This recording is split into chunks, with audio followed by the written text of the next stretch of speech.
with Wild City and Women in Labor to present our program today. Now I want to pass it over to my friend and colleague, Manya Sachdeva, to tell you a little bit more about women in labor and about our program today. Thanks so much for joining us, and over to you, Manya. Thank you, Rose.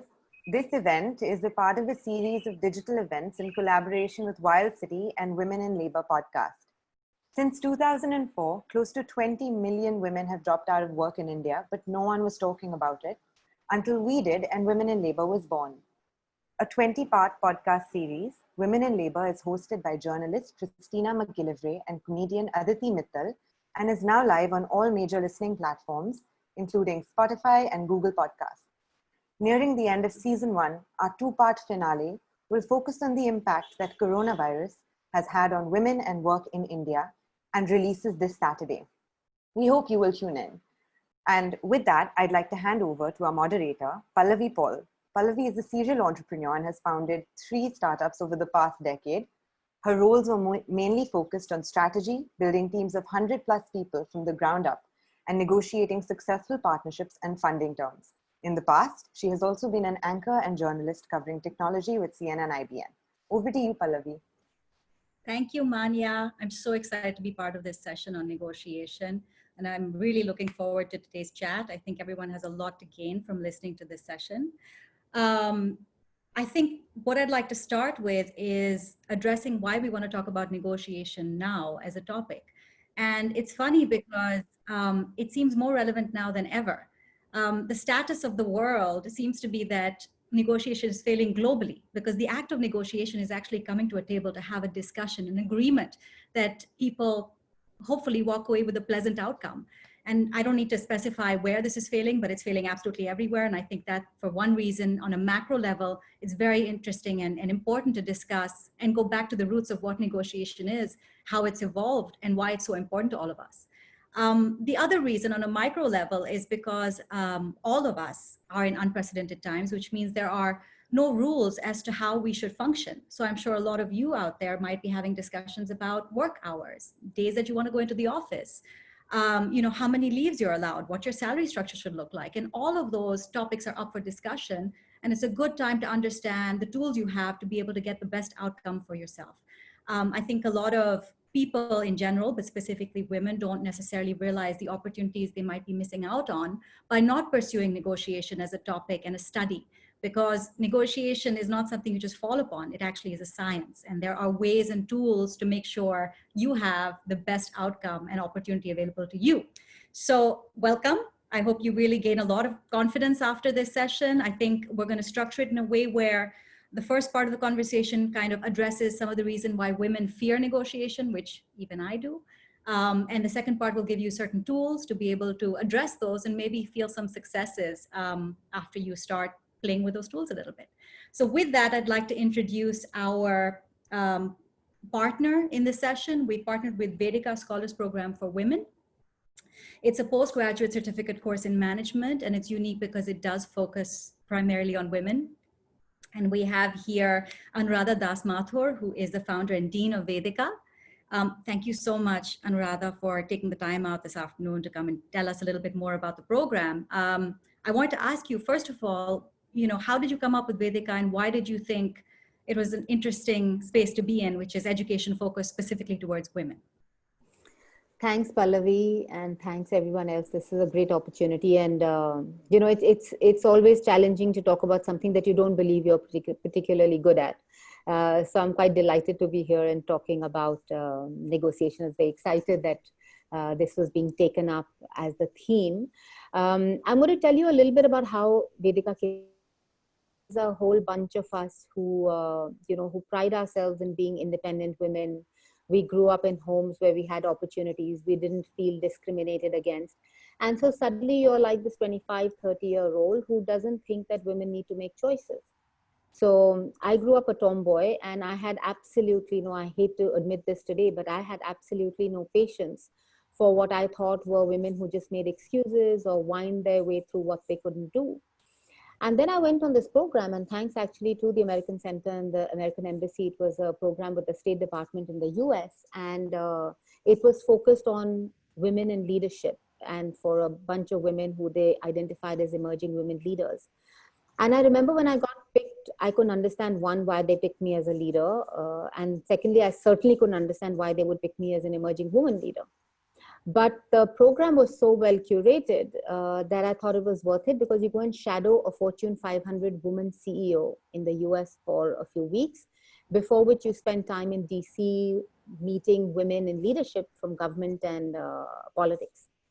And that really was the turning point. I still remember being riddled with guilt. I have never felt that guilty either before or after, because I realized I had used a privilege for being blinkered. You know, it's a bit like, I remember one morning waking up and saying, it's a bit like saying, because I'm not poor, there's no poverty in the world. So I was very, very gutted with what happened. And I think there was a determination to pay that privilege forward. You know, what could we do so that woman after woman in the generations to come could wake up feeling like she hadn't been discriminated against. And I think that was really the beginning of the Vedica journey. I sort of came back very determined with something to make a difference. And the early contemplation was, you know, everybody was talking about women on boards, and everybody was, and of course that's a need. But if you keep asking the so what, why aren't there women on boards? Because there aren't women in senior management. There aren't women in senior management because there aren't women in middle management. And, you know, these 20 million women who have dropped out is really very, very stark and scary statistics, because women are doing so much better in education. And I think that was really the genesis of it, to say, how can we make sure that women actually stay in the workforce? And the research is the same everywhere. Women aren't prepared. I think our sort of the crux of what we discovered was that we are educating our women, we are making them capable of getting jobs, but we don't teach our women how to keep jobs. That's really interesting. And very inspiring to come up with that. I want to briefly let all the listeners and viewers know that you can ask questions, and I'm sure you have a lot of them. Ask questions against the Facebook page that this is streaming on, so that we'll address them towards the end of through a Q&A. So please go ahead and address each of the speakers today. Whatever question you have, I'll make sure to address it. Anuradha, I wanted to ask you, how does your institute how is the education system different if it was a co-ed? How are the courses catered towards women? Yeah, I think our belief was that safe spaces are very important. And, you know, there's lots of research. I mean, you know, it started with Nitin Noria launching this big study at the Harvard Business School. You can't really get smarter. And women at the Harvard Business School were, you know, demonstrating exactly the same gender biases and problems that women everywhere else face. They don't ask questions in class, they drop out of the workforce. So what's going on? And I think the research shows the same stuff. One, that from a very early age, we look at ourselves through a gendered lens. So we behave like women are expected to behave. It's not a free choice of, you know, being in an unfettered environment where you say, you know what, I want to be loud or I want to be quiet. I want to be ambitious or I don't want to be ambitious. I want to be financially independent. I want to be assertive. I want to negotiate hard. We already predetermine our behavior because we are so conditioned over time and thousands of years of patriarchy. And by the way, I think it's exactly the same thing for men. I don't think every man out there wants to be aggressive and a tough negotiator. They don't have the choice to be the softer versions of themselves, and we don't have the option to be the, you know, more assertive versions of ourselves, provided we continue to look at ourselves through a very you know, conventional gender lens. So I think that was the beginning of it, that in our lifetimes, can we create spaces, short or, you know, if you're lucky, 18 months or 3 years at a top women's college, where we're able to be ourselves, as opposed to constantly women who are being looked on as women by others, by other women or men. And I think that really has played out. There's lots of research that supports it now. Do you see women transform throughout the course then? Do you see them kind of coming into their own and, you know, maybe being more empowered by the end? Yeah, they're, I mean, empowered most definitely, but, you know, the transformation that we see in the women from the beginning of the program till the end. And I'll tell you very quickly why that happens. Before we launched our program, so it's a 1-year MBA that's at the heart of it, but we have these parallel modules. And the most significant one is on personal growth. And the way that was designed was we looked at this huge flurry of all women's executive education programs that every top business school is offering in the world today. Why is it happening? Why are those offered to fast track high performing women at 35, 37, 38, 40 and 45 years? Because the world recognized that women start to face exactly the same problems everywhere in the world, somewhere at the end of middle management. And if you look at that coursework, Pallavi, it's fascinating. It's negotiation, it's assertiveness, it's networking, it's executive presence, it's visibility. It's all the things that are, and these things are common across the world, across women. And so we decided we're going to pick up that whole curriculum, and our women would go out into the world with those skills, as opposed to hit a rock and then be taught that in terms of how to overcome the huge challenges that they have in the workplace. So it's really preparing them for what would have come their way anyways. Yeah, that makes a lot of sense. You know, I wanted to ask you what your thoughts are on this, because you're absolutely right. A lot of how we feel, or how some women may feel, is somewhat socially constructed, and then it's also enforced by how you impose those constructs on yourself. So in terms of negotiation, I notice both with myself and with certain friends, we fear negotiation. I still am somewhat experienced in it, so I still go in there wanting a positive outcome, but there are situations in which even I am still like, wait a minute, do I want to ask for an alternative outcome? Do I feel driven enough to do that? Will I get the, there is a fear around it. And I just want to ask you, how much of that do you think is socially constructed? How much of that is self-imposed? And also, what advice you'd give someone who says, well, I'm sick of having that fear. I really do want to get better opportunities for myself. How would you suggest they'd go about Pallavi, we think a lot about these things, and we are still a 5-year-old program, and while the results are pretty fantastic and it's very gratifying to see how the women grow and transform, the truth is we are all in this together. And I spend some time thinking about many of these things, whether it's assertiveness, whether it's negotiation. For negotiation, I do have a thought, and it's a half-baked thought, so I hope that everybody else will contribute to its evolution. But I think we have a 3-part structure. There is a belief or a mindset that we live with. There are certain behaviors and actions that we take. And then there are certain competencies that we can acquire to be able to address either the beliefs or the actions. Now, negotiation falls in a very sweet spot to be able to explain this. And I was thinking about this just over the last few weeks, especially after we spoke to, this program was coming up, that if you think about it, what does negotiation demand? It demands that you put yourself somewhere in the equation to get a good deal, right? To be treated fairly. Now, women over thousands of years in India, thousands of years of patriarchy, and I think everywhere in the world, the one thing that you associate with a woman is, or especially as a mother, is selflessness. You don't feature. You're supposed to come last, right? You don't ever put yourself in the equation. Now, I'm not saying that the current generation or even our generation was told to not put ourselves in the hopper, right, of choices. But I think it is somewhere at the back of our minds that we were revered for not saying what's in this for me. Now, that's the mindset.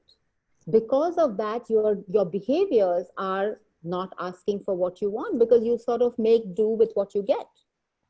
Now, come to the 2000s, right, where sacrifice of that kind or martyrdom of that kind is no longer revered, right?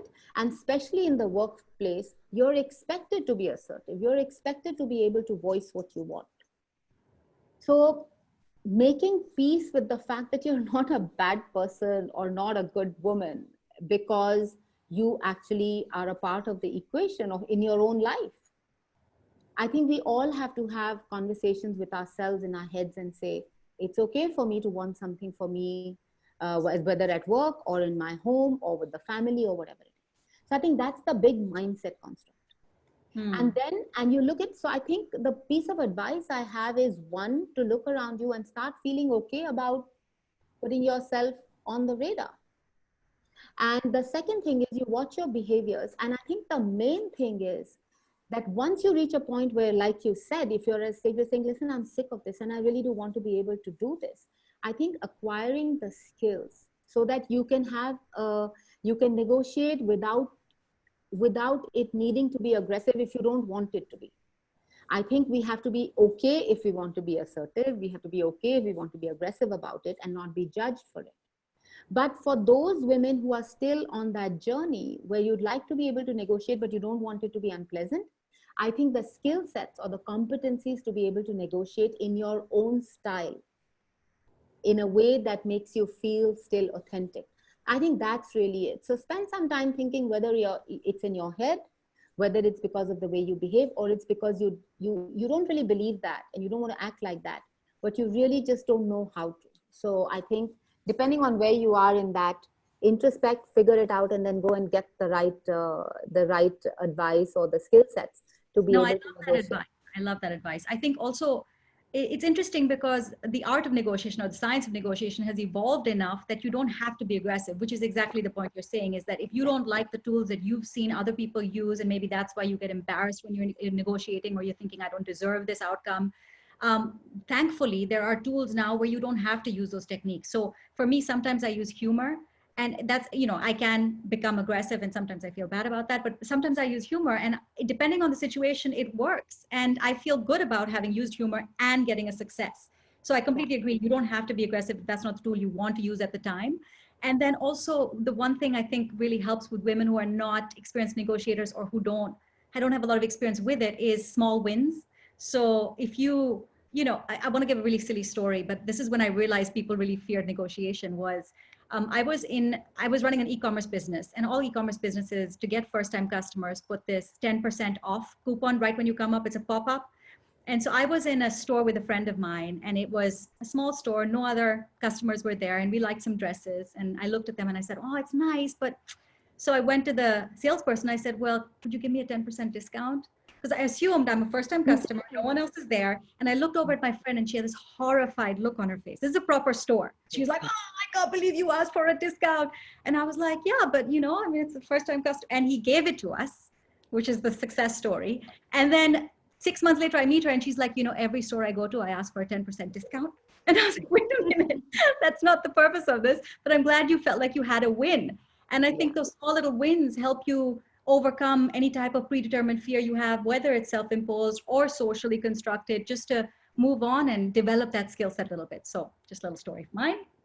I'm going to take this time to now transfer on to Shefaly Yogendra, who is a Vedica faculty member. She's a PhD who's worked with a variety of organizations internationally on the subjects of technology, risk, branding, and growth. And Shefaly, thankfully, is going to take us through a bit more detail about how to build a skill set of negotiation. So Shefaly, could you please tell us a little bit about the different styles of negotiation? Sure. Thank you, Pallavi. I think Anuradha gave a very good introduction to start with. The sacrificial model that she mentioned that a lot of women are conditioned with is one of the styles of negotiation, believe it or not. And it's the style of negotiation that we could call accommodating. So you don't take any risks. You try and preserve the relationship, but in reality, over time, it may or may not work. So that's a style of negotiation some people use, because if they give you everything at the beginning, what are you going to fight for? You just take everything and run, right? The other, I'm sort of going towards from the worst to the better ones. The other strategy would be avoidance. You just avoid every conflict. Both sides avoid. We are assuming a two-party negotiation. Both sides avoid any conflict. Nobody gets anything. I lose, you lose. The vagueness leaves us not very knowledgeable or better off than we were when we went in. So avoidance is another way people negotiate. The third would be compromise, where you say, I win some deals, you win some deals. Sometimes you lose, sometimes I lose. But overall, this kind of negotiation builds trust between parties, assuming you're going to continue to interact with each other, asking for things, and so on and so forth. This works best in business partnerships or in, when we sign alliances with other businesses and so on. It can work well there. Or it can work in relationships, whether it is your spouse or partner or even your siblings. When you are negotiating about something, you can say, okay, I'll give you this time. How about you do this for me next time? Not explicitly asking in advance, but when it comes, you can remind them that you had made a deal. And then there is the competitive style of negotiating. I will win, you will lose. It works if you are only ever going to have one transaction with somebody and never see them again. And we know enough from living our lives that that never happens. We meet people in all kinds of circumstances again. This is a style, not to kind of stereotype an entire profession, that car salesmen often use. They forget that the customer will have a relationship with the brand and the showroom for a very long time over the lifetime of owning that car. So it's not a good way to negotiate. The best possible outcome for both parties is a collaborative style where I win, you win. It's solution centric, it's relationship oriented, and it can create long-term value, but both parties must want to collaborate. So in the negotiation, often rational models where they say focus on the issue, not on the person, is often taught to people. It's not just like that. You have to focus on the person because the other person, just like you, is bringing their interests, their emotions, probably their career prospects, past hurt, past experience, all of it into the mix. So you have to negotiate with the person as much as you're negotiating a deal or you're negotiating an issue. Okay. It's funny you say that because it kind of brings the topic of how important is it to be likable. So when I was running the interiors business, which was the last business, I remember profiling my interior designers along with the customers and seeing where do I think the match will be best so that they can communicate on an even playing field and begin on a trusting starting point. And I personally thought that worked really well because when you start with liking each other and you find that there's more to gain for either party, it just creates a more even playing field. So anyway, I wanted to ask you, what's the difference between negotiating with a woman or negotiating with a man? Do you have to adjust your negotiating style according to the gender? That's an interesting one. So once again, I'll refer to something that Anuradha said about why the Women Only program was created. And I am asked that question frequently, that if you are such an egalitarian, which I am in real life, why do you go to teach on a women's program? And somebody asked that question on Quora once, so I wrote about it. The key thing is to give women the space to find their voice. I grew up in a fairly democratic setup when I could talk back, shout, argue my point, and so on. So I knew I had a voice. When I first went to teach in India about 8 years ago, I realized that a lot of young women in my class who were 17, 18, I was teaching undergraduates at the time, didn't know they had a voice. So the key thing is to remember that the person opposite to you may have had a process of discovering their voice, right? So that's one. Does gender play a role? We bring quite a lot of ourselves to every conversation. And if we bring our beliefs, as Anuradha said, behaviors, learned behaviors, into the mix, then yes, there will be some differences. Should we assume that it'll be easier to negotiate as a woman if you're sitting across a woman? Would require us to stereotype a whole bunch of women. So we shouldn't do it. So it is a tough one. We equally could be being stereotyped by the other party. We might be expected that we'll curl up and die because we are women. We are not going to push, so the other party gets everything. Equally, if we start to push back, there is enough research which shows that when competency is even between two genders, women still get penalized for engaging in behaviors that can lead to success. So being a bit aggressive, being more assertive, being more focused, career-minded, that's a term that is often used in India, which is very ambitious. Ambitious is almost never a compliment for a woman. So all kinds of things come into play. So referring back to the earlier point I said, we are negotiating not just on the deal and on the issue, we're negotiating with the person. And we are essentially, therefore, required to prepare for the entirety of the conversation that we are entering into. So what how are their do you objectives? prepare? How do you prepare? I think, yeah, go ahead. so I think preparing is, as I said, prepare for the negotiation and prepare for the negotiator opposite you. Know where their interests are, know what kind of sort of style of engagement they have, understand whether they have formal and informal power in the conversation. Where do they stand in the hierarchy of their organization? Is there an escalation mechanism you have? Is there an escalation mechanism they have? If they are where the buck stops, how are you going to negotiate? So you have to think of various scenarios. You mentioned humor. Use of humor is quite interesting because it breaks barriers between people who may be sitting like this. Nobody can laugh while their arms are folded across their body, you know? Try doing it. It just doesn't work. So knowing the strengths and the weaknesses of the other person, where you align, you find common ground. So you can't just walk into, a lot of people do that, and you can feel that when you engage in a lot of negotiations. You can tell when the other party is trying to wing it. They have done no preparation. Versus when you meet a very prepared party and you start to say, right, I must sit up straight. I have done this preparation too. So the preparation is not necessarily a checklist, but it is something where you need to know about the issue. You need to know about the person you're negotiating with. You need to know that they bring baggage into the conversation as well. And we briefly talked earlier about gender, and I read an interesting thing somebody said on LinkedIn. He said, people say you bring your whole selves to work. As a Black man in corporate America, I never brought myself wholly to work. And it made me stop for a second and reread what he had said. Because when I teach in Vedica, one of the first things I say in the class is we bring all of ourselves. I teach decision making. We bring all of ourselves to every decision. And I realized that on reading that, I was a little bit ashamed of myself for perpetuating that message, because some people do not have the liberty to bring all of themselves to their workplace, and equally to the negotiation. So we have to know who we are negotiating with, what we are negotiating over, and what we are negotiating for.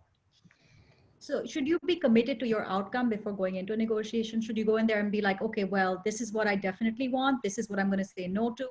And then also, how important is it in a negotiation to be willing to walk away? Does that make, because I notice often if the worse I want something, the more determined I am to want it, kind of the more I'm willing to let go on the negotiation. So how do you manage that?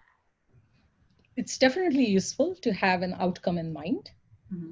But in negotiation studies, you will come across a term BATNA, BATNA, best alternative to a negotiated agreement. What is your next thing that you'll accept? If you don't get the ideal solution, what is it that you can accept? Now, BATNAs can be a list of actions. They could be a list of sub-outcomes. It could be a plan to get to the end goal that you would like to go to. It could also include the option to walk away. Walking away is a perfectly good thing. And we all have had some experience negotiating in, say, Delhi Heart type of informal market environments. When you walk away, that's when the shopkeeper offers you a discount. So that is a negotiating tactic, but not always very effective, not in all environments. Particularly in the UK, there is a store called John Lewis, and their strapline is never knowingly undersold. I don't think you could get 10% discount by asking that or by walking away, because they fairly price everything they sell. They have great service. They know what they're worth, and they don't discount things. For sure. So we have to look at the situation. Yeah. And I would suggest, if you really want a job, to also know what your barriers are there, not get up and walk away in the middle of your interview. So, professional setting, that might be more difficult. What I notice a lot is that I might be wrong about this, but the longer you're willing to commit to actually spending time negotiating, the longer time you spend at the negotiating table, it gives you more time to be able to express your point of view, to hear their point of view, to make sure they understand that you're listening and then address those issues. So does time have a relationship with a successful negotiation? Like, if I'm willing to spend 2 hours at a negotiating table, do you think I'm more likely to get out with a positive outcome for myself, or does that not have a... I think it can play a role. It can definitely play a role, because if you're in an indecent haste, you will not have the time to have actively listened to the other party's points of view. A lot of times people reveal things about themselves in the course of a conversation. And if we haven't given enough time to understanding what they are revealing to us other than the words they are speaking, we are going to lose the opportunity to use that unspoken information and other revealed preferences to bring them back into the mix. Sometimes when we read something in what someone's saying overtly, and we bring that into the conversation, the other person feels understood. And you've already established greater empathy between the two of you, so that you both get more invested in a successful outcome for both parties. So time can be a tool, but after a point in time, I'm pretty sure that there's diminished returns to investing too much time in a deal, because then they start thinking, oh, well, maybe they have nothing more to do. So we might as well squeeze them for all it's worth. So being able to calibrate, and this comes with experience, being able to calibrate how much time anything deserves is also an important skill, which we learn as we go along. I have a young art historian friend, and she had talked to me once about time management in early days in her career. So I asked her, I said, do you make to-do lists? And she said, no, I don't. I said, okay, make them. So she started making to-do lists. And then very distraught, she approaches me and says, I can never get stuff done. So I said, can you send me your list? So she sent it to me. And I said, you put things that take 15 minutes alongside things that take 8 hours. And you want to do all of them in one day. And they are, by the way, just 2 out of your 15 in the list, right? So you have to know how much time something is going to take and be judicious about how much time you're willing to invest in something. And that applies to negotiating over a particular point within a negotiation as well. Right, right. You know, like I was talking about earlier, I think the definition of a successful negotiation has changed over the years. And I just want to understand how would you define a successful negotiation? Often I'll be negotiating on topic and sometimes I'll give in a little and the other person's given a little and we close it there, but I'm not necessarily happy with that outcome. How do I convince myself that that was a success versus I could have done better? That's a difficult one. I mean, in sort of checklist or theoretical terms, I would say negotiation is successful if both parties accept that the outcome they have agreed upon makes them happy and the relationship remains intact. Yes. Because if you feel hard done by, you're going to approach the next negotiation with that grudge in the back of your mind. And this is, I see this often in, when we go to Indian bazaars. I'm sorry to make those references, but I know that quite a few of us are of Indian origin or live in India. When you negotiate for something and the guy drops half the price and you take it away, you always take away a moment of doubt in the back of your head. Should I have negotiated more? Could I have squeezed the guy more, right? So he's made some margin. You have what you want. Why are you pondering over, could you have negotiated more? So I think knowing what we want and what's our partner, the best alternative, we have to know. And that's the only way we are going to work on our own happiness. Our own happiness with an outcome is our problem, not the other guy's problem. We accepted it before we left the table, right? Yeah. So that actually brings me to the next point, is that on occasion, when I feel like I haven't gotten what I wanted, but I've had to give in because I don't have any other alternatives, I start to get a little bit annoyed. And I have to pull myself back very fast because I want to have this positive relationship with my negotiation person. So how do you bring a negotiation back on track when maybe one or the other party is getting a little bit aggressive or annoyed? But what do you suggest? What tool is there to say, okay, well, let's take a breath. Everything's fine. We're going to come to a positive outcome. You know, it's really interesting because we have talked about the gender angle in this, and derailment is something we have great practice with. There's a lot of derailment when women are speaking up. Yeah, loads of people will tell you, but what about this? When we talk about women's rights, but what about men's rights? Yes, we know. When you talk about Black Lives Matter, all lives matter. Yeah, we know, but at this moment, Black Lives Matter, right? So those are derailment tactics that people use sometimes unknowingly. The first step is to recognize this as being derailed. If you need a break in an ongoing conversation, ask for a break. I'm going to tell you a little story that I just remembered. I negotiated many, many years ago for a small startup client in tech in a very specific area of utilities. They jointly bid for a big government contract with a big player and lost. The loss of that contract brought them to the attention of a lot of other organizations.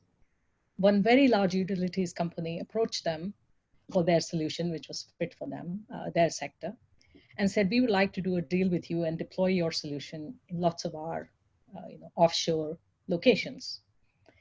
And, oh, by the way, you're a small startup. Don't pay a lawyer. We've got all these documents already checked by a lawyer. And they sent them over. I'm advising the company, the CEO, and the business, the management team. And I said, can I have a look at that document? Because I had read quite a lot of documents already by then in my career. I have since read thousands. So I just read like a lawyer would read. But more crucially, I read the document to say, if I were a swindler, how would I swindle the other party using this document? So I started to read it, and it was going to reduce my client, which was a product company, to an arm's length software development company with no right to the IP that they co-develop for the utilities company. They were supposed to come to the utilities company's headquarters in southern England, and I went with them as their advisor. The other party was not happy that they had introduced a new actor into the room. And the opening line I had was this: for raison d'etre reasons, my client cannot sign this contract. I said, who are you? I'm an advisor to the company. And that's the only time when somebody has actually thrown papers across the room in a meeting I've had in the UK. Not aggressive. That's when I knew that I have got something here, that I have said that they were trying to hide from my client, that would have benefited them disproportionately, but hurt my client's long-term interests. So anyway, long story short, or long story long, we were there for, I think from like 11:30, 12 in the morning till way past midnight. But the deal was done. And based on that deal, my client went on to implement their software solution in several countries around the world. And they had an excellent exit, which is what most startups really want, a very good multiple for their particular area. The point being that you could start with something which no one's expecting. Your opening gambit can actually completely reset the game. And the only way you will go forward is through intense preparation, knowing what the other party might want. What have they put down as their stated intent, the revealed preference in the documents that they sent to you? And what else are they telling you? If they are making you sign this, are you going to be able to trust them? So almost literally going from this setting, to bringing the balance and bringing them here so that they could both contemplate a long-term engagement with each other. And I think it's many, 18, 19 years ago, but it's like vivid in my memory because it was such an extreme negotiation. And there was so much volatility of tempers in the room, which is not a common characteristic in this country at all. And my client got a great outcome. And I was negotiating for them. And if the other party hadn't got a great outcome, they wouldn't have signed the papers. They were a massive company. They could have just thrown us out. Yeah. So it is worth preparing, going in, remembering who you are, what your role is, knowing your best alternative, which in this case would have been to walk away, and holding your nerve and remembering what is the worst that can happen. That was our battle. That's great. What a great story. And in the similar situation, you could have reacted in any way. Their tactic was to either scare you or, see if you could crumble. Yeah. So in preparation, when you understand their perspective and kind of prepare for any outcome, you do end up getting a better 360-degree view of what's happening when they throw all the techniques at you. So for our listeners who, whether you're in business or just an individual family woman or, just interested in the topic, I would love for you to maybe recommend some books so people could learn day-to-day techniques. Not all of negotiation has to be complex and strategic and thoughtful. A lot of it is, again, those small little wins, and a lot of it has to do with body language and use of words and empathy and allowing the other person to understand that you're listening to them and that you understand the perspective before putting down your own negotiation on the table. So if we could potentially suggest a few books that you think would be worth reading for people interested. So one of the things is that, pretty much in all management or business type programs, education programs, negotiation is a course that's often taught. And the book they all use is this, Getting to Yes. Yeah. It's a book by Roger Fisher and William Ury, and it has remained for many, many, many years the main go-to book to learn negotiations. But a more interesting book that I recommend to people, because it is more wide in terms of the emotional angle that comes into play, is a book called Difficult Conversations. It's by Douglas Stone, Bruce Patton, and Sheila Heen of the Harvard Negotiation Project. And the subtitle says your boss, your spouse, your friends, your kids, your clients, in that order. So this is the other book, Difficult Conversations, if you can see. So these are two books I want to add pets to that list. Pets. Okay, you have a cat. You should have a dog. Dogs listen. And a third book, which I don't have at hand, is a book called Crucial Conversations, which has spawned an entire sort of series of books and a practitioner and trainer program, is Crucial Conversations. So we've gone from getting to yes difficult conversations, and crucial conversations. So those are sort of 3 books I'd recommend if somebody wants to go through it. But we have to remember, as I also say in my decision-making class, negotiation is a contact sport. You can learn everything, but till you actually put it to practice and then come back and reflect on it to build some metacognition about your own belief systems, your own prejudices, your own behaviors, your own limitations, self-imposed or otherwise, you're not going to make the next one better. So it is important to put what you learn into practice, reflect on what you have learned from yourself from every transaction, consciously address the things that you weren't terribly pleased about, change something, and on it goes. Amazing. Thank you so much, Shefaly. We're going to bring in Durga, and we'll come back to you with the Q&As at the end of the session. But thank you. That was so informative and great stories. I love hearing about negotiation and practicality.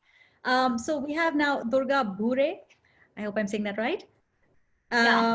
Who was previously a Vedica scholar and is currently working in sales and marketing at Nestle, India. So thank you, Durga, for being here.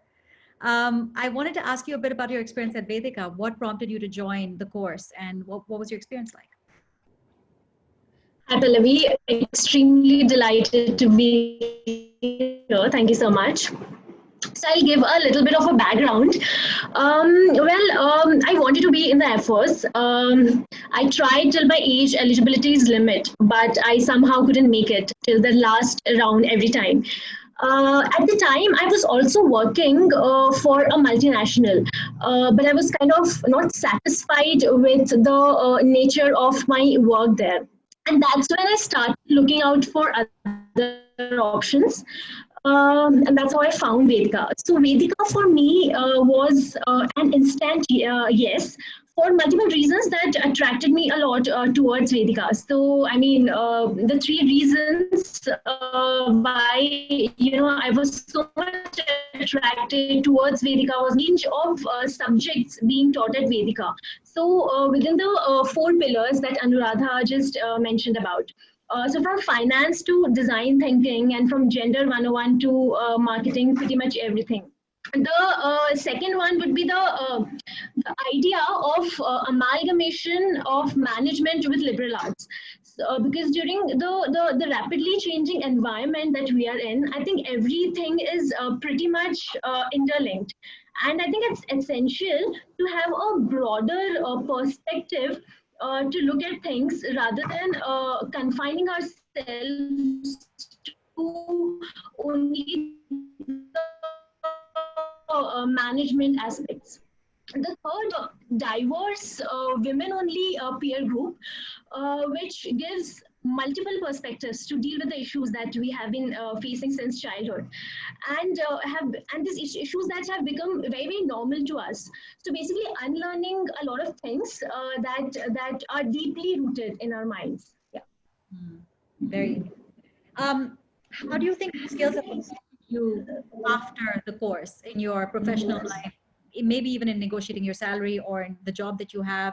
Where do you think those skills come into play? Well, I think, as they say, at the end, it's all about connecting the dots, right? It feels that Vedica has always been preparing me for the life after it. Working in a sector that expects you to be quick with actions, I think, but a lot of challenges smoothly, Vedica. And my takeaway from Vedica has been more of a personal journey.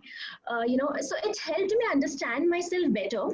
So Vedica stands on 4 pillars, and one of the pillars is taking charge of personal growth, which also happens to be my favorite pillar. I think it helped me identify my own unique style.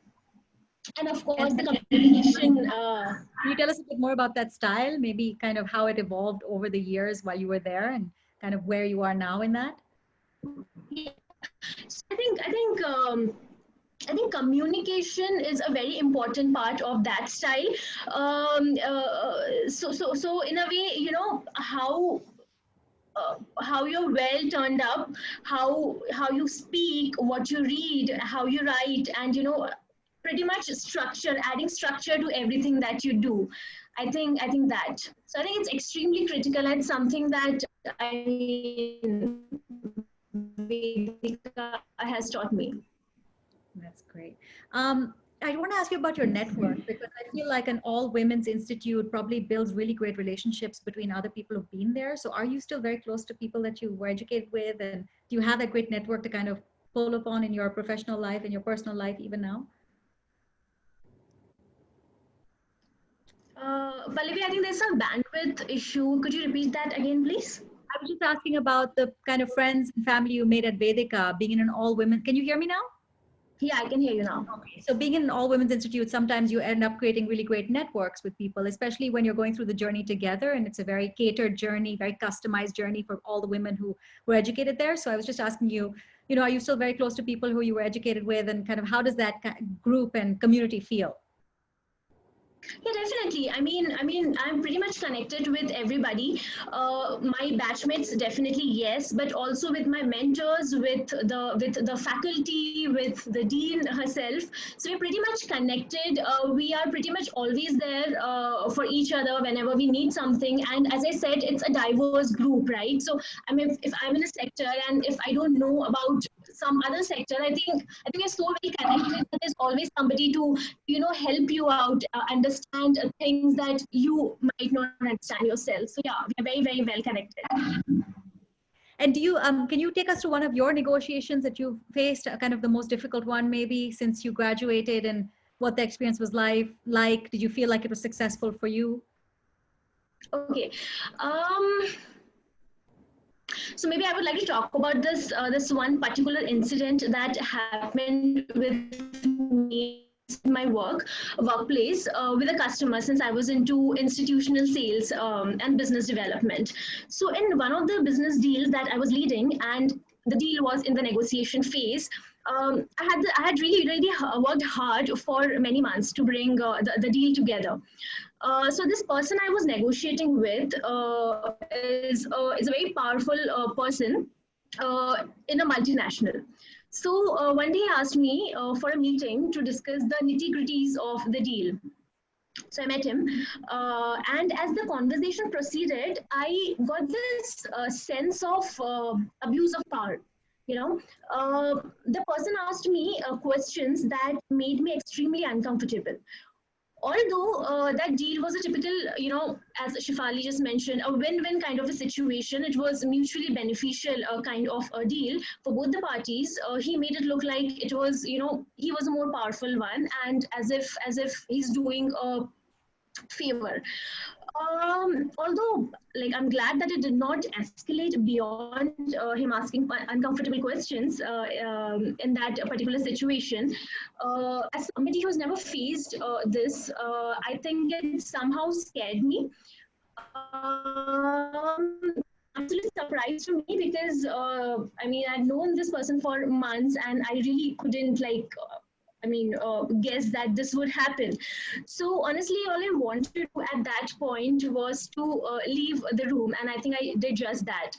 So I didn't know what should be my next step on this. So I spoke to a couple of people.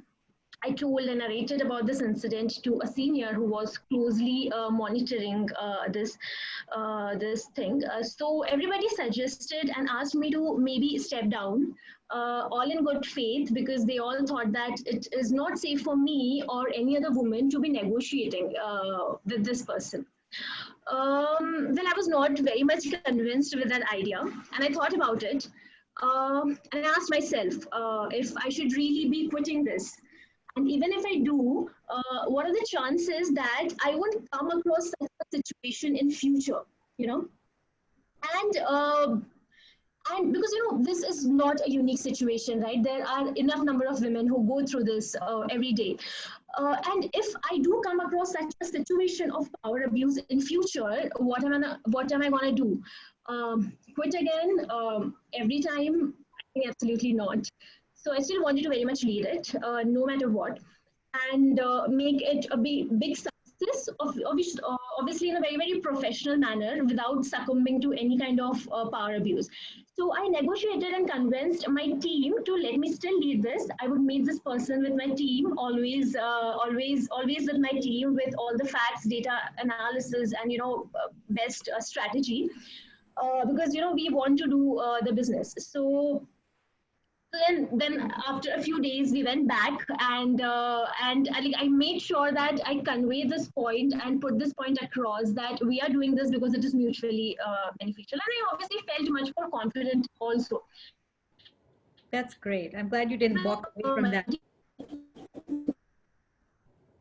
Yeah, so we have a round of negotiation, and also I also connected it back to one of the courses that we learned at Vedica, and one of my favorite courses that Professor Stacey had conducted for us. And she had actually spoken about, hello? We can hear you. You were dropped off for a second. Come back now.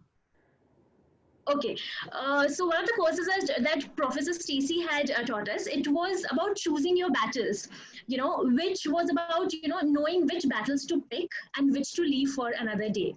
So I think it equipped me to navigate through such situations better. I wasn't consciously trying to break a stereotype about challenges that women face in sales. I was only doing what's right for me, and I think by the step that I took, the two things happened. I did not give power to that person, and I think my internal team would also not hesitate to put a woman employee on such crucial deals in future. So, and today that I see the bigger picture, I think more than the outcome of the deal, I feel happy about how I handled it. That's really good. I'm glad you stood your ground. I'm sure a lot of the confidence you got from the Institute really helped you understand that. And then, of course, when you're in a situation that's sticky, the best thing to do is get advice from other people. And I think that you were also right to think with your own mind and see what you were capable of. So thank you, Durga. I think it's time for us to go over to the Q&A from the listeners. So I'm just going to talk to everybody about this. There's a question for Anuradha, which is probably quite relevant right now for a lot of people who are no longer in the workforce. What advice can you give to women who've taken a break from the workforce and now want to re-engage with the working world? Very relevant to our series. Yeah, it's, this is the toughest problem for not just the individual woman, but for society, organizations, and the world to crack. Which is why, at least at Vedica, the one advice we give everyone, in fact, we brainwash the girls over 18 months to not quit. And I think, but if it's about people who have already quit and are trying to come back, honestly, that's the one place where I would not start with negotiating. I would start with taking the opportunity first, and then building your way to a position where you're in a position to negotiate. I think sometimes in life, it's important to say, listen, I just want to make a comeback. And at that point, almost any cost should be okay. I think what happens is when women are looking to come back, it's hard for us to change our frame of reference, especially women who were already doing well. You take a break and then you want to compare yourself with your peers. You want to compare yourself with where you could have been.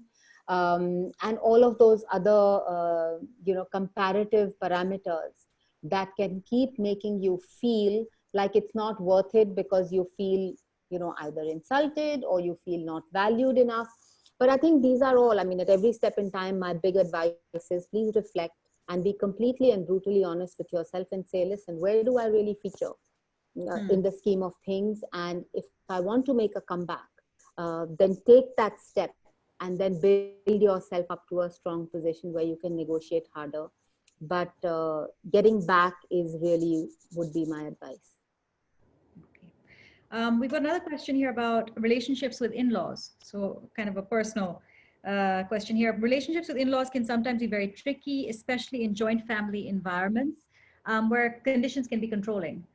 This is a good question. These pressures can make it hard for women to go out into the workforce and often result in tension between husband and wife relationships. What advice can you give to communicating or negotiating with family members about wanting to go to work? And in fact, I'd love to add to that. Do you feel like negotiating with family members may be more complex, difficult than negotiating in a professional environment? And kind of how are those two different? I'll take that. I think one, I have been hugely surprised over the years at how many really smart women who are great conversationalists, who are so great at other relationships, how they muck up their relationship with their in-laws, because it is, I think, a huge wealth if you can actually make it work. And I want to go back to what Durga said a second ago, that please pick your battles carefully. I think at least half the problems in the in-law setup are because people go into it with very strong preconceived notions, biases, and then want to fight every battle. So I think, I talk about something called the offense antenna, Pallavi. It's, there are, in every family, there are these people who are always offended by something or the other because they weren't invited in the right manner, or they weren't invited first, or they weren't invited by the right person. And, you can decide whether you want to spend your energies being offended or just getting on with it. And I think you should think very hard about when you want to be offended. But this is a real problem. I mean, I'm not taking away from how stressful it can be, both emotionally and otherwise, if you do have a tough environment at home. And I will tell you that for me personally, all the tools of negotiation, difficult conversations, group dynamics, they have been the most useful in our personal spaces. Because families in India, and I think everywhere in the world, don't know how to depersonalize and solve a problem. It always becomes about the other person. And I think this competency to be able to focus on the problem and not on the person, I think is a huge advantage in the family setup. So I think if you can bring that skill to your family or to your personal relationships, there is no doubt in my mind that you will be very much the better off. I want to ask you something in terms of a practical suggestion. Just thinking, but would you suggest that if somebody is in a joint family and maybe has some hesitation from their in-laws and whatnot, that they don't want them to work, that maybe they look for opportunities and then look for people in their family who may agree with that thought process, so that they have somebody on their side, or that they understand what everyone else may be thinking, what their hesitations are. And I think instead of just starting off thinking, well, this is terrible, no one's agreeing with my point of view, maybe position your point of view in a way that they get empathetic as to why you want to work, what the opportunity is, where it's going to take you in life, how you plan to get there, how long it'll take, who will manage the other obligations you may have at work, and maybe present it in a less emotional way, or less, or maybe just an empathetic way. Yeah, what do you think is a practical response? Pallavi, now that over the last 20 years of working, there are enough homes where the family is not interested in your growth. They have absolutely no interest in you moving on, doing things, being strong, being independent. They don't want it. So, whether you present it nicely, I think it's a good idea to find allies. But I think family situations are complex. And honestly, this may sound horrible, but the only thing I can advise is that if you find the courage to be financially independent, then everything else becomes just a wee bit easier to deal with. I mean, all of us who are, financially independent, it's not like we don't get bogged down by difficult or stressful or emotionally fraught situations at home. So I think we talk about courage all the time at Vedica. And it's the courage to be you. It's the courage to be able to deal with a little bit of unpleasantness. It's the courage to be able to say to yourself that I really want this. What am I willing to give up for it? This working within the notions of wanting to be the perfect everything, because that's really what womanhood has been painted as. I think making peace with the fact that you're not going to be 100% on every front, and it's okay if somebody doesn't agree with you, but can you find the courage to be able to be in a disagreeable environment? And what does it take? And I think people come around. But these things take courage. They really do take a lot of courage to get to that point where you're saying, I'm okay to not be pleasing everybody all the time. I really want this for myself. And this goes back to the first thing I said, that you have to be a part of the mix of the decision-making process, that how does it affect you, and do you really want to be able to go that? Good advice. Shefaly, there's a few questions for you. A question about negotiating with men, because most men arguably communicate less. They can make the environment cold and not very open to communication in the first place. Breaking the ice in such situations is itself an effort. lest you look too emotional or too talkative about your feelings. I'd love your advice on how to break the ice. I would say that the arguably communicative, less communicative is really arguable. I don't think there is any such, if we go in with the preconceived notion that the other person is going to communicate less or is communicating less, that's what we are going to get. So I think the first thing is to recognize that you're negotiating with somebody who has a set of interests, a set of end goals, possibly career objectives, organization goals, and all kinds of other motivations in the mix. And you engage with the motivations that you find in common. Remember, we had to prepare. So we are prepared for the negotiation. And you find common ground and you go from there. I think there is a place where we can over-egg the gender cake a little bit. And we have to be cautious of overdoing the gender angle. It is not necessary. If gender were a major construct in a way that it overpowers everything else, I wouldn't have survived at all. I recently had an experience where I sent somebody that I was line managing into an event, which was women in tech. And he came back quite grumbly. He said, I was the only guy in the room and, the only person with a beard. I said, take a seat. So what do you think I have been doing for 25 years, other than appearing in rooms where I was the only person in a dress in a room full of 200 men? So after a point, we have to get over the fact that we are men or women and negotiate and engage with the person, because that person is also human. And as Anuradha said earlier, what holds us back also holds men back. Maybe they are being conditioned to talk less, to be more aggressive, to be more demanding and more assertive, and that's not how they feel. So we have to try and engage with people at a human level and work with it. I had this interesting Twitter exchange once with Mark Andreessen when he was active on Twitter. There's something about gender. And I said to him, the only time in the day I think about my gender is because I'm looking for a bathroom. Because that's how bathrooms are in corporate offices, right? There are very few non-gendered bathrooms in corporate offices. And he found that quite hilarious. He said, wow, I had never thought about it. I said, we don't go around thinking about our gender as much as you do because you can see it. I don't see myself all day. I think of myself as a person. So I may be dismissing somewhat the question. What I'm saying is we have to focus less and obsess less about our gender than we do. We have to be mindful, but we don't have to play to it. You can bring any icebreaker that is relevant that you would bring to any other situation to a negotiation room. Don't assume that the other guy doesn't talk. And don't think that your talking makes you weak. I talk a lot, as you can probably guess. I talk a lot. But nobody has ever accused me of being unserious or unreliable or unprofessional. Right. So I don't talk just a lot conditions on people. Keep it as a neutral playground and start there so that you don't I would recommend that. Impose that on somebody else. Actually, that takes us to the next question asked, which was, can you suggest some ways or sentences to start a negotiation that sets a positive intention and increases the chances of a win? I think sometimes it is useful to suggest a good, pleasant, visualized outcome for both parties and say, I very much look forward to us doing our deal and celebrating at the end of the day.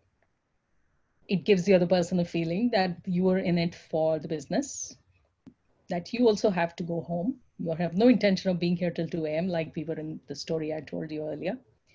And that you want something which leaves both people happy enough to want to celebrate at the end of the day. And sometimes visualization lifts people. You can help them visualize a good outcome, whatever the form of that outcome might be. And you will find them in a better mood if you have started off on a positive note rather than let's roll up our sleeves and get into the boxing ring. That's good. What, in your opinion, is the most important principle of negotiation? I think an interesting thing from research is worth remembering. One is, of course, what Anuradha mentioned, courage. Courage is not about being unafraid. Courage is about knowing the fear and acting in spite of it. But in a negotiation, often in complex situations, when you feel you come across as an individual asking for something, you have to try, and there is research evidence for it from Harvard Kennedy School professor Hannah Riley Bowles, I think his name, that if you ask for something that's personal, but you articulate it with the communal benefit, you frame it as the communal benefit or focus on the communal benefit, you're more likely to get that outcome because you don't look like something you're appropriating for yourself. You don't look like you're demanding that. So remembering the bigger picture and enabling everyone who's focused on the very narrow objective to see the bigger picture. You remember that story from the Mahabharata. I know that some of the people have tuned in from other countries. I know some of my friends have. There's a story where everybody is asked to, there's a bird in the tree, and people are asked to describe before they take aim, what do they see? Some people see the sky, the tree, blah, blah, blah, and Arjun sees the eye of the bird. There are situations when you have to be that guy who sees the eye of the bird and gets the arrow into the eye in the first go. But there are times when you have to remember that there's a sky, there's a tree, there might be other birds. This bird might fly away, you know? So you have to take the big picture into account. Agreeing on a broader, bigger picture almost always helps lift the conversation from the very narrow aspect to something which is a greater good. That is the communalizing the benefit angle of negotiation. So I would recommend that people try and keep that big picture in mind. Awesome. Okay, Durga, a few questions for you from the listeners, the viewers. Can you share some advice for negotiation via email so that both parties have more time to think about their responses? Or will face-to-face always lead to a better outcome?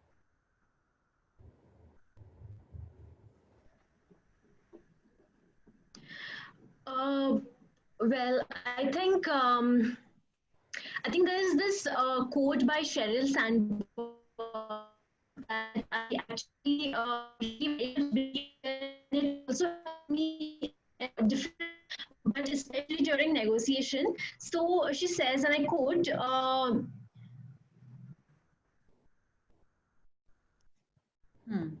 Can everyone else? So she, yeah, okay. Yeah, okay, I think I'm back.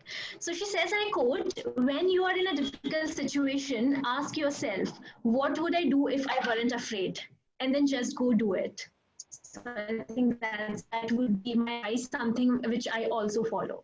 That's a great quote. I think because of the bandwidth issues, should I go to somebody else? I think I'm going to go to ask, Anuradha, could I ask you, do you think that negotiations are best face-to-face, or can you also have some suggestions of how to do it positively over email or over WhatsApp text? I do think face-to-face is by far the best way to do negotiations, because I think body language, the emotion, the intention behind it are all much clearer. And I think in the last few months of this lockdown, I keep telling people that while we've become aware of what technology can do, we've become even more aware of what technology can't do. And I think if you want to negotiate over email or you want to negotiate over WhatsApp or whatever, it takes me back to the huge importance. And, you know, if you're not completely clear both in your language and emotions, I think you can really muck it up. I mean, the number of fights that happen because, you know, you just sound abrupt. Somebody sends you something, you're in the middle of stuff, you respond to it. I think forget about solving for problems. I think just conversations over text or over email can actually lead to a lot more problems than solving for them. Now, I'm not saying it's not possible, but I think it needs a whole new set of skills. In addition to the tactics and the strategy to negotiate, you also need the absolutely superlative communication skills to be able to get that done over email or WhatsApp. I actually completely agree with you. I think there's a lot of nuances that are missed if it's just text, and you know, punctuation makes a difference. So too many exclamation marks, you're going to get a terrible response. Just on a lighthearted note, there's a very nice quote actually by Rumi, which says that between what is said and not meant and what is meant and not said, all love is lost. So here it's not love, it's probably trust or intent or whatever it is, but it is lost. So if somebody has to have a negotiation right now, you'd suggest do it over Zoom. It's maybe not as good as in person, but at least you can definitely see better, yes, to the voice, yes, and get definitely. to a better connection. Okay, let's see. I think we can probably move on to our final question for the session, which we do at all these sessions. It's called Do One Thing. And the question is, what would you suggest to all the viewers for them? What one thing would you suggest for them to do to both become better negotiators themselves, but then also help fellow women to get more confidence and negotiate, better also for their friends and family, etc. So what would you do? So the question is, what would you do to help? What one thing would you suggest for the listeners to better negotiate themselves and then help women negotiate in general better? Should we start with Anuradha? Oh, please unmute yourself. I'm sorry, yeah. I think the first thing is that they're actually for negotiations, because I think it is so much about authenticity. One size does not fit all. So what feels authentic to me or what feels right to me may feel an overstretch or an underwhelming response to somebody else. So I do think authenticity is very, very important when you negotiate. And therefore, I come from a reasonably unconventional school, and therefore we need everybody else around the table and, all our role models and faculty at Vedica, because people shouldn't clone me. But I think negotiation should never be comparative. I think people get caught into this notion of what they should negotiate for basis what somebody else has or gets or wants. And I think that's a recipe for disaster in life. So I think as women, I mean, I've taught myself that as well, that you can't be completely blind and ignorant about it. So you shouldn't be okay with earning 74 cents for 100 cents for the men just because you didn't know better.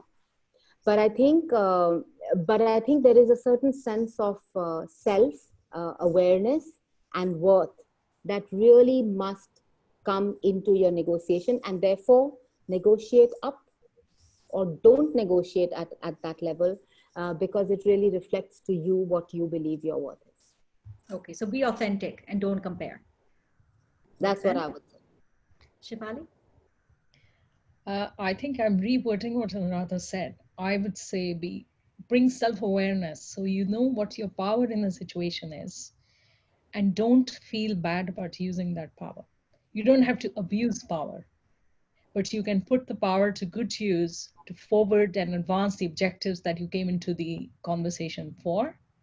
And there's nothing wrong with using your power, but to be able to use it properly, to deploy it fruitfully, you have to first know that you have that power. Recognize what your strengths are, what your experiences have taught you about yourself. I recently asked somebody to write down what she thought she had overcome and what her achievements were in the last 15 years, which have been tricky in many cases for her. And about 2 hours later, I texted her. I said, I thought you were going to tell me that when you were done. She said, I'm still writing. And she had a list of 35 things.